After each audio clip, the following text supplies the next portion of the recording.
I was born in Jones County, Laurel, Mississippi. I grew up there and was there until I was a young boy. I lived in different places, but I graduated from high school in Meadville, Mississippi, and then went to college in William Carey College and University of Southern Mississippi, and graduated from there. I graduated from William Carey, and my father was a minister, and so we lived in different places. And I always had a great interest in different things, especially public policy and politics. I loved politics even as a young kid, so I was always interested in it. And after I graduated from college, my wife and I married.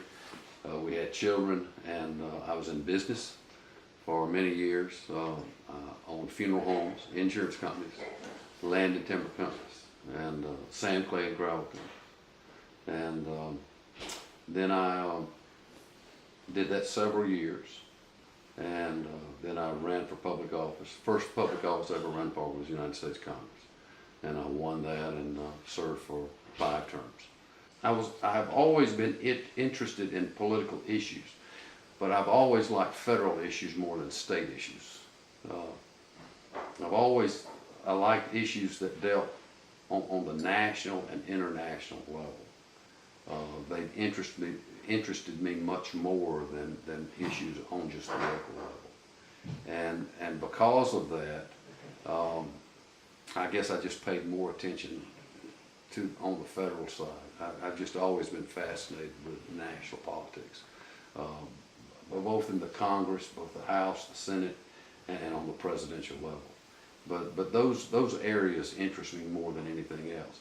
It also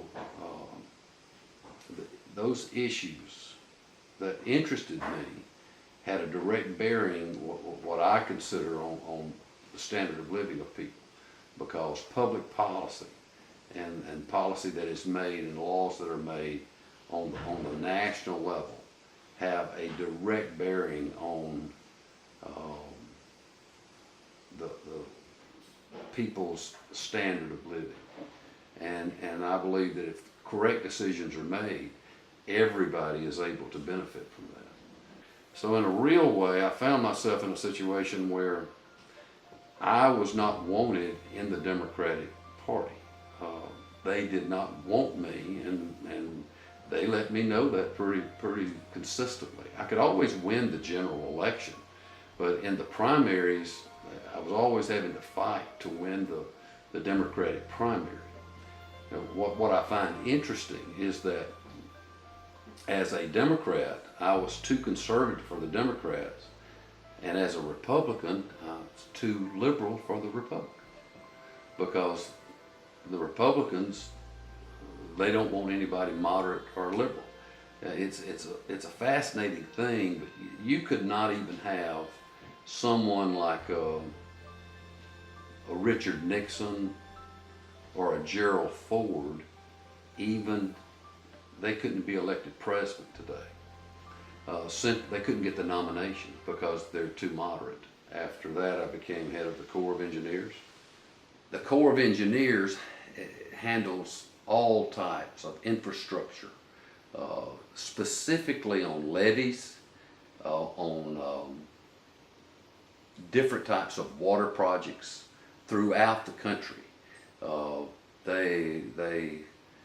They handle dams. They handle engineering for local municipalities. They handle things for states, for counties, states, for interstate systems.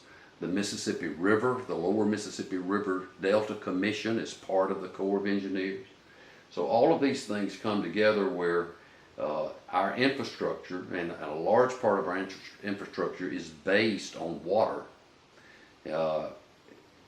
is controlled by the Corps of Engineers.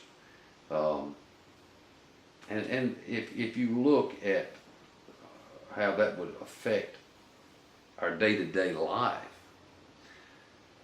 if you look at this country and look at the trade that occurs in this country, where we get things from overseas that come into our country. If you go into Walmart 38% of all imported goods that come into this country come through two ports. The port of Long Beach, California, and the port of Los Angeles, California.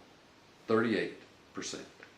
That means if you go into Walmart in any town, in Brookhaven or Hazelhurst, and you walk in, that means 38% of the stuff that is in that store came through those two ports. The Corps of Engineers plays a vital role in making sure that we have the infrastructure in place that we can bring those goods into this country and they can be sent out around the country to the citizens of this country and they have things to buy. So it affects our lives on a day-to-day basis. It also, because we're in the South and we're especially in the lower Mississippi River area, flooding is a big thing to us because of the Mississippi River. And it has affected us for decades, ever since the beginning of this country, because the Mississippi River is such a massive force. And but that flooding that we have and controlling that flooding is a primary responsibility of the Corps with the levee systems that we have. And you look at things like New Orleans, that port down there is very important for agriculture in our country. It is the largest agricultural port in the United States and one of the largest in the world.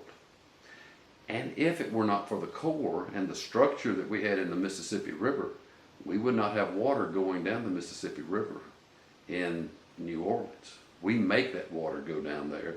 If we did not have the structure in the Mississippi River the way we have it, and the Corps controls that structure, it would all go through the Chapelizod Basin. And then New Orleans would be left high and dry. So, I mean, the Corps plays a vital role in everybody's life. When I was named head of the Corps of Engineers, there were certain agreements that I had with the administration. And in discussions that I had with the administration, I said, I'm not interested in taking this position if you're not going to support the Corps. And I was given assurances that they would be supporting the Corps and making sure we had enough money to be able to do the maintenance on facilities to keep everything up and do what needed to be done. All of a sudden, we were not doing that, and they were not providing the money necessary, and there was a big fight, and I lost that fight. And I didn't think I was going to lose it, but I was wrong. I did lose it, and I wound up leaving that job because of that. And because the biggest problem that we had, they wanted me to tell Congress that we had plenty of money to take care of everything, and I refused to do that because we didn't have enough money to take care of everything. So it was a parting of the ways.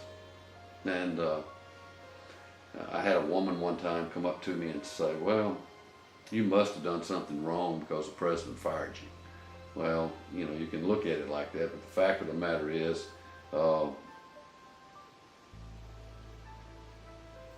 if we had done what was necessary and had the money to do and do what was necessary, we wouldn't have had the flooding in New Orleans and a lot of other problems that we've had. But so there's plenty of blame to go around. But the Corps still has the same problem. We are not funding things the way we need to do, but it's not just the Corps, it's all infrastructure. We're not funding infrastructure the way it needs to be done in this country. And that's because priorities are in the wrong place, I believe.